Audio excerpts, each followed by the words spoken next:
Ayan po mga kaparm, oh. So, partial hugas. Paul si kuya, walang face mask. Huwag niyo akong awayin. Choice niya yan. Ayan po, oh. So, 34 days, sir, no? Ayan. Ayan po si sir. Yung atin pong in emergency shot dito nang wala tayo. Sa ilalim po ng ating recommendation. Kuya, pwede mong idikit ng konti para mahulog yung kusot. Huwag kang matakot sa ganyan na kalaki. Yan, medyo bilisan mo na lang ng galaw. Kahit isang dip ang layo, pwede yan. Yan. So, yan po. Tinuturo ko po sa kanya yung tamang stroke. Kasi kusa nang bibigay ko yung kusot yan, basta magalaw mo lang. Yan po yung ginamitan natin ngayon ng Escudo, Double Eagle, Carbaril. So, yun pong atin pong Double Eagle, pinalagyan ko po ng 200 ml. At syempre yung atin pong sapasap na active ingredients po ay chlorphenaphyr. Ayan. So, ipapakita ko po sa inyo yung butil mamaya, ha? Kuya, hindi ka pa dito tapos, ano? Sige. Para makita nyo po mamaya after po niyang matapos. Yan. Kaya mo po bang pasabugin niya ng konti? Wala akong dalang pan. Okay.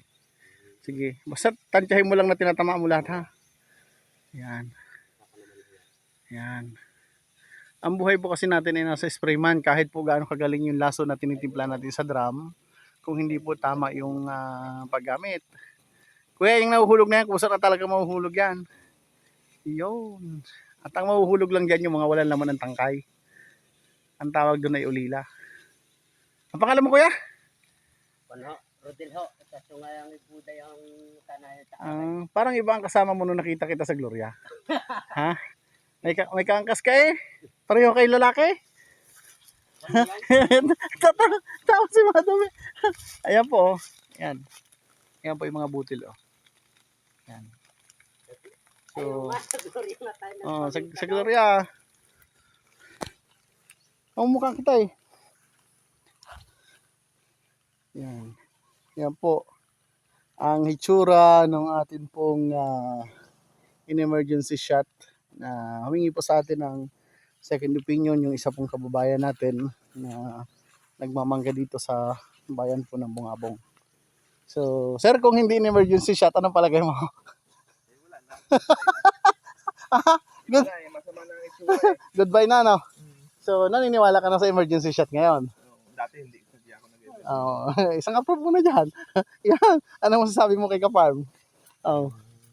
Ayos, buti na lang. At yung timing na nakilala ay kung kailan kailangan eh dun sumakto. Ayun. Tsaka ako din po kasi isang mangyan, sir. Kaya naging madali yung komunikasyon. Ayan po, ipakita ko sa inyo. Ayan o mga Kaparm. Oh. Yan. Kasi ito po, i-upload ko po ito sa YouTube bilang accomplishment po natin kahit po tayo nasa malayo. Yun pong naging mixing at yun pong naging application. At yung resulta po ay hindi po natin yan ipagkakait mga Kaparm. So gusto ko po ito po ay maging inspirasyon ninyo na katulad po ni Sir na ang emergency shot po ng Kaparm TV ay hindi po masama kesa po panoorin natin na ang ating po mga bulaklak ay nasisira. Yan. So sa ilalim po ng Kaparm TV Mango Protocol, original protocol ng isang manggerong mangyan na binuo dito sa Oriental Mindoro. Lagi ko pong sinasabi, kung ako po ay may pinapatunayan sa ibang lugar at mga bayan, mas lalo ko pong nais na tulungan ang mga minamahal nating manggero dito po sa atin pong minamahal na lalawigan. Kaya mabuhay po ang manggerong Mindoreño at layunin ko po na sana mabuo natin ang Oriental Mindoro o ang Mindoro Island Mango. God bless! Happy farming! I love you all.